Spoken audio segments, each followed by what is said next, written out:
د ټولو مشرانو ډېر زیات مشکور یم چې ډېر په لږ تنګ وخت کې په دومره ګڼ تعداد کې دلته کې راغلل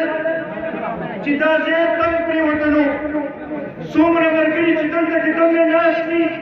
داسې عمرۍ ملګري نور بهر مو ناست دي ډېرو ملګرو ته چې ناستو ځای بیرون شو مونږ د هغوی نه عزت هم کوو خو زمونږ دومره تمه نه وه چې دومره ګڼ تعداد کې به ملګري راشي خو دا د دې خبرې ثبوت دی دا دې خبرې طرف ته اشاره کوي چې د خلکو سترګې چې دي هغه د جناب افتاب احمد خان شیرپا نقد دي د قومي وطن پارټۍ قومي وطن پارټي قومي وطن پارټي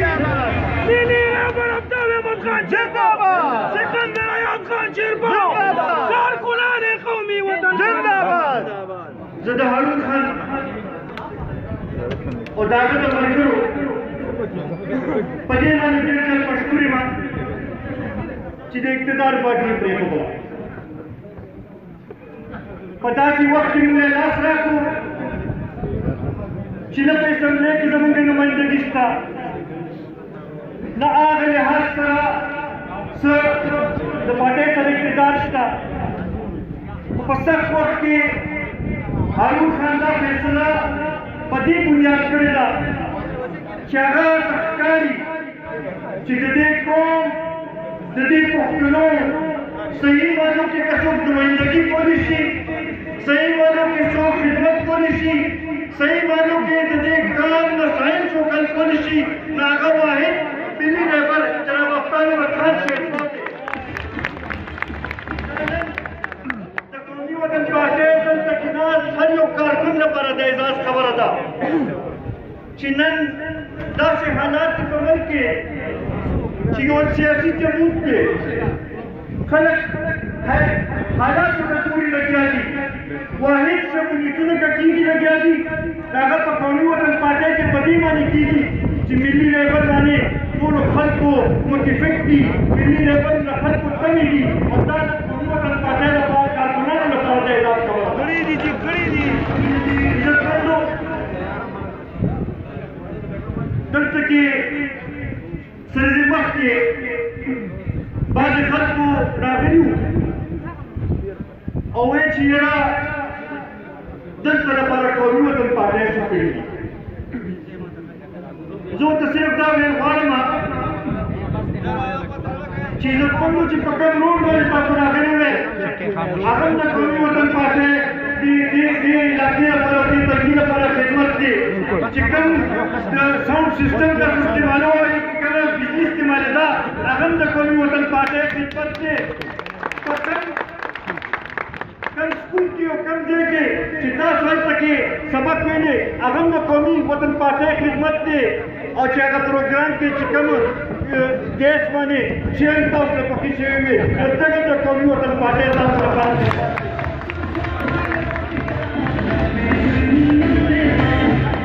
ما لپاره دا نن ډېر د خوشحالۍ خبره ده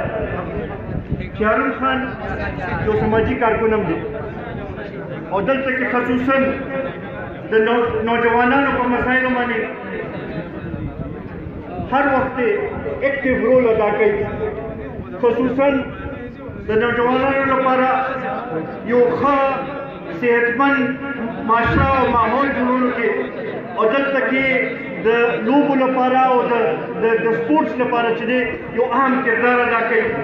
مونږ ورته دا یقین دهاني او تسلي ورکوو چې د قومي وطن پارټۍ هم دا سوچ دی چې د ځوانانو له پکار دی چې مونږ ښه مستقبل ورکړو د سبق ورته ښه ځای میلو شي د تعلیم ورته ښه دغه میلو شي او سره ورسره د صحت لپاره چې دی د لوبو او د نور داسې فضا ورته میلو شي چې دا زمونږ ځوانان چې دي دا زمونږ مستقبل دی چې دا خپل یو اهم کردار د دې قوم په جوړولو کې د دې ملک په جوړولو کې ادا کړی شي بیا دغې سره سره دا ما لپاره د خوشحالۍ خبره ده چې دوی خاص کر د نشو خلاف یو خپل پوره تحریک چلی او یو پوره د هغې کې یو کردار ادا کوي دغه زموږ هم سوچ دی دا تحریک او دا سوچ په مخ کې یو ځای به بوځو به مونږ هم دا غواړو چې زموږ ځوانان چې دی چې هغوی ته یو ښه ماحول میلاو شي هغوی د دې معاشرې یو کارآمد شهري جوړ شي او د دې ملک او د دې قوم صحیح خدمت وکړي انشاءالله دلته کې نور خلک هم داسې موجود دي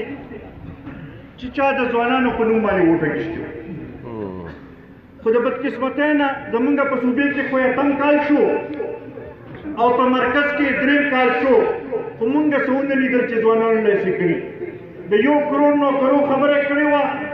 تقریبا 80 लाख خلک یې په خپل حکومت کې د دې د پالیسو په نتیجه کې بېروزګاره شول د دې د پالیسو په نتیجه کې ګراني دومره راله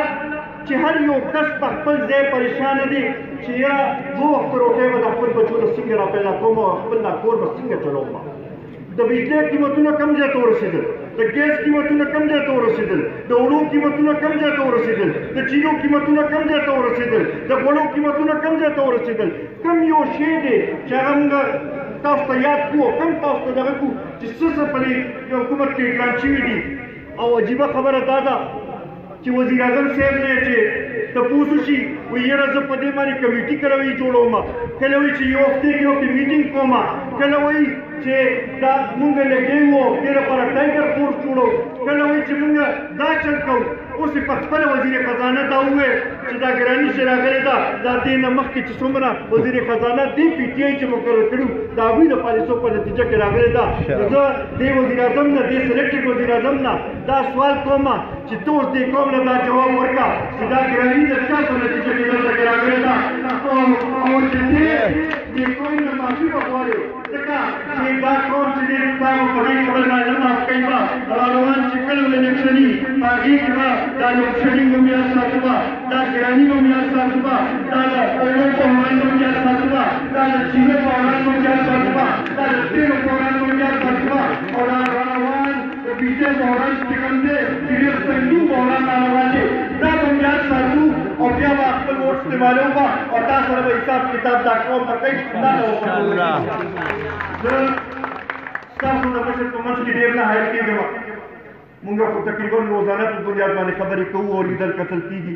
خو مشر کافي د پس ته راغلی دی زه غواړم چې هغه تاسو سره تفصیلي خبرې وکړي د ستاسو ټولو ډېر ملګرو د مشرانو ډېر زیات مشکور یم فردن د هر چا شکریا ادا کول به ګرانه خو ټولو ملګرو زه شکریا ادا کوم هر چا ډېر زبردست کردار ادا کړی دی خصوصا هغې ملګرو چې کوم بهر ولاړ دي کوم هلته کې چا سره کې لاسو ځای مېلاو شو د هغوی ډېر زیات مشکور یم د هارون خان او د هغه د ملګرو ډېر مشکور یم کومو ملګرو چې په دې کې یو خپل فعال کردار ادا کړی د هغوی ډېر زیات مشکور یم چې د هارون خان په شان دی یو ښه ملګری موږ له نن راغی انشاءالله دا د دې خبرې ثبوت دی چې د خلکو سترګې قومي وطن پارټۍ هدف ته دي زما ټولو ملګرو ته دا درخواست دی چې جرګې جوړې کړئ کور په کور کوڅه په کوڅه وګرځئ خلک تنګ دي خلک بېغاره دي تاسو ورته ورشئ او تاسو ورته ووایئ چې دا مایوسي چې